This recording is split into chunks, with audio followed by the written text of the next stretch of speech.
Mga master, may good news sa paglabas ng DepEd Order number 16 Series of 2025. Ito po kasi ay ang guidelines on the grant of medical allowance to the Department of Education personnel. Ito po yung hinihintay ng maraming mga personnel ng DepEd, teaching man o kaya ay non-teaching. Dahil yun nga, approved last year ang medical allowance, ngayon ay hinahanap, especially nung nagkakandak ng annual medical exam. So, ito po ang guidelines para po sa mga taga-DepEd. No? Meron pong option na yung hinihintay at gustong-gusto po ng lahat na sana cash yung makukuha.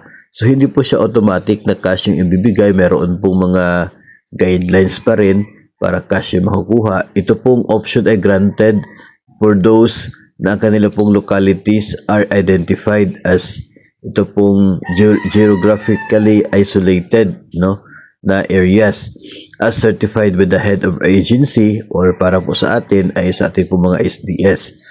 Ay, ito rin po ay pwede ibigay kung ang kanilang localities ay wala pong adequate HMO branch or office of a licensed HMO company as certified pa rin ng head of agency. So SDS pa rin po yun.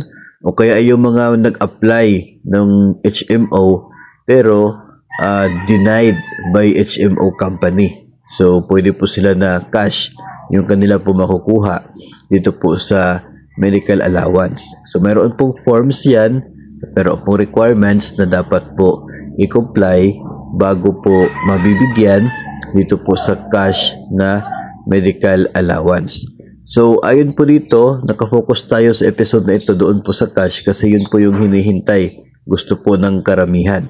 So, pwede po na mayroon pong tinatawag nating reportorial requirements na subject to accounting auditing regulations. Kapag hindi po masubmit ang mga ito, ay wala pong matatanggap na medical allowance para sa susunod na taon, sa succeeding year. Hindi po ibibigay kung hindi po makomply itong dalawa lamang naman na requirements. Una, yung signed individual cash claim form. So, ikaw mismo yung gagawa nito, at pipirma as personnel.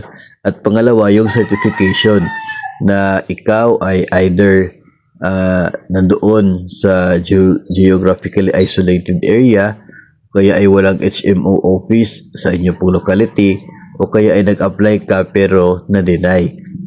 Yung certifications na ganyan, any one of those three, ay coming from the SDS. Kung tayo po sa ating levels, sa school levels, galing po sa Schools Division Superintendent yung certification na yon, plus yung form na pipirmahan mismo ni personnel.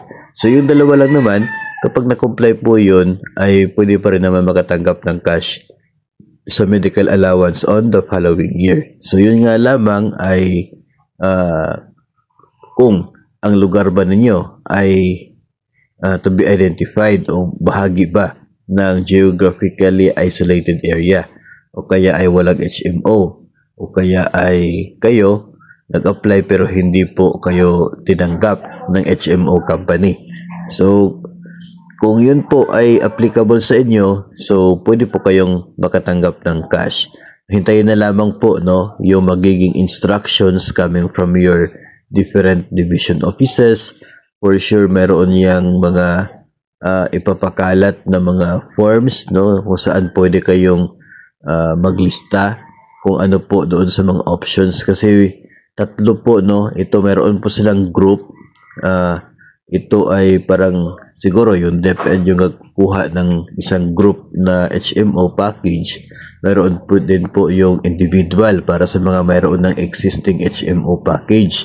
Pwede po na through payroll ibibigay, yung sa inyo din po. Parang magiging at least parang reimbursement na lang doon sa mga naging gastos po ninyo for your existing HMO.